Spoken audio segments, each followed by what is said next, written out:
1, 2, 3, 4, 1, 2, 3, 4.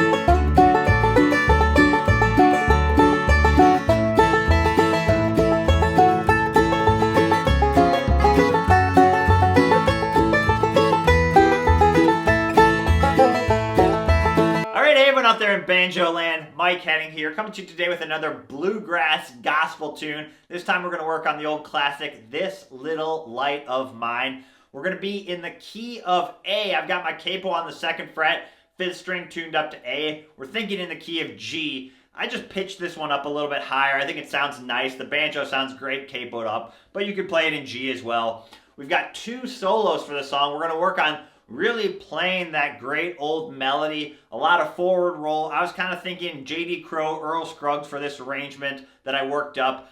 And the other cool thing we're going to do is we're going to add a couple more little gospel chords. We're going to add a C sharp 7, F sharp minor, kind of the 3 chord, and the 6 minor, just to spice it up a little bit, give it a little bit of that gospel flavor. I'll break down both the solos note for note, just like I played at the beginning of the lesson, show you all the right hand and left hand tips and tricks needed to play the lesson, and then we'll break down some backup. So we'll talk about rolling over the chords, but staying away from the melody, kind of a little bit of up and neck stuff you can do. Also talking about learning the capo chords versus the real chords and how to translate that as you move up the neck. That's what we're going to talk about for this backup lesson. All right, let's start breaking down This Little Light of Mine in the key of A. Let's do this. All right, let's start breaking down this first solo to This Little Light of Mine. I'm going to play the first 9 measures, which is kind of like halfway through the melody line, and then we'll break it down phrase by phrase. Here we go.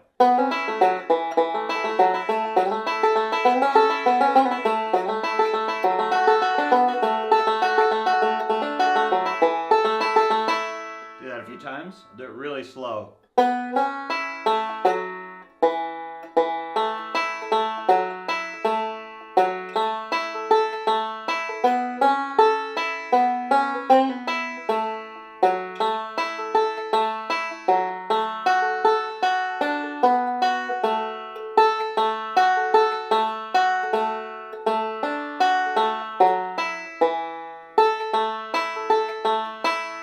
A little faster.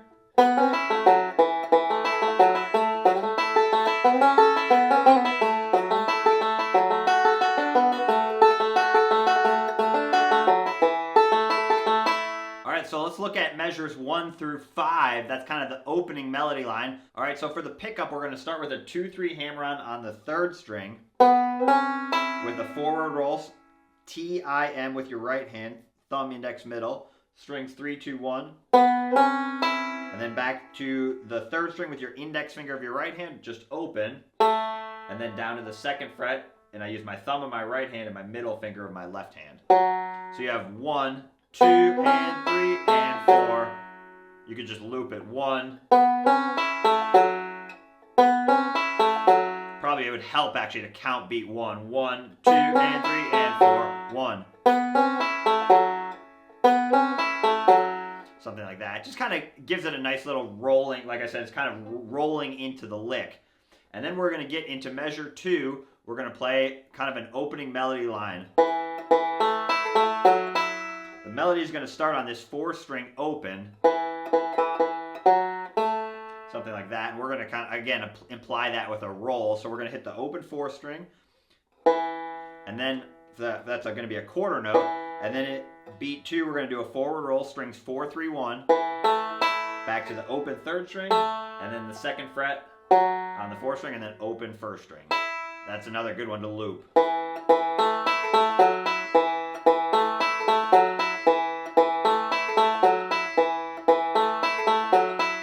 Together we have 1, and then measure 3, just a classic forward roll, open 3rd string, and then a 2-5 slide on the 4th string, strings 4, 3, 1 to a forward roll, and then 5, 3, 1, another forward roll. So you have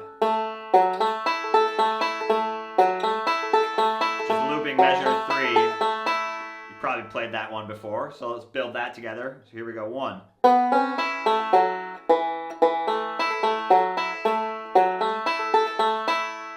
You could even just loop measures 2 and 3, that might be good practice.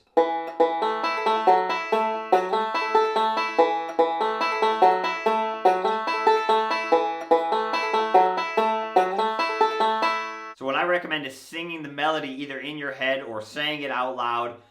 This little light of mine, that's the part we're playing.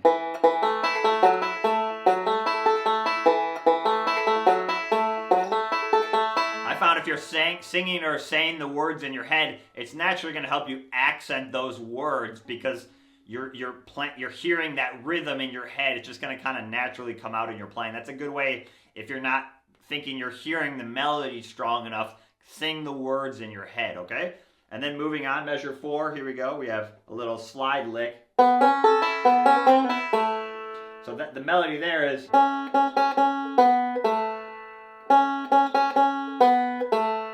And we're going to imply that with a roll. So we're sliding up, alternating thumb roll, thumb, index, thumb, middle there. So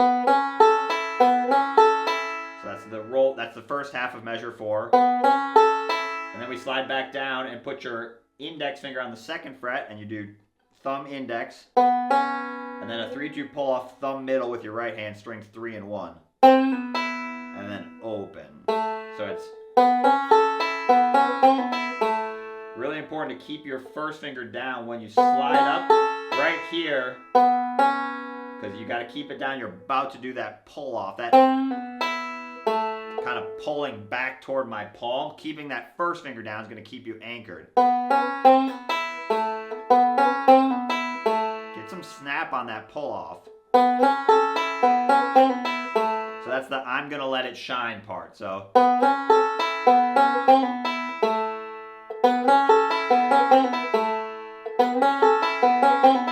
and then measure 5 is actually the same as measure 3. It's that forward roll lick again. I'm using a lot of forward roll in this song, just kind of like a J.D. Crowe, Earl Scruggs style. A lot of forward roll to keep that momentum, that drive going. That's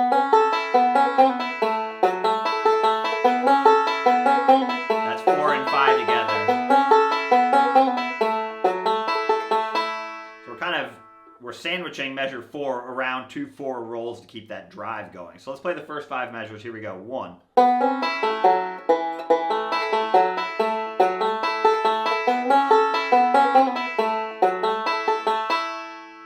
Faster, 1.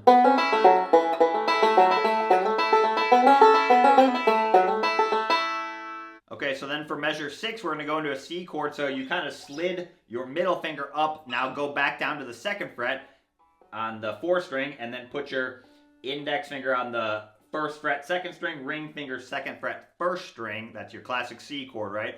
We're going to do a forward reverse roll. So we're going strings 4, 3, 1, and then 5th string, and then backwards 1, 2, and then move your 2nd finger to the 2nd fret of the 3rd string and play thumb middle with your right hand. Good string changing practice there we have.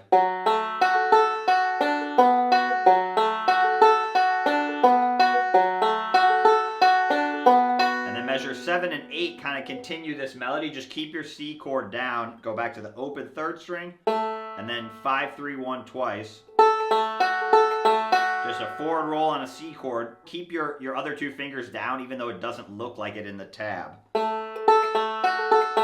That's measure 7, and then measure 8 is. So we're kind of taking that C off at the end in a Scruggs style. Right there, and then back to open 4 string. And then 2 forward rolls, 5, 3, 1 twice.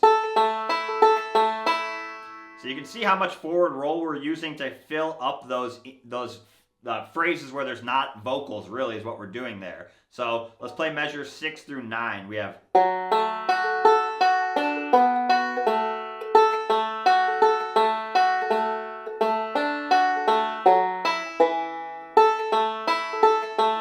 And the melody there is...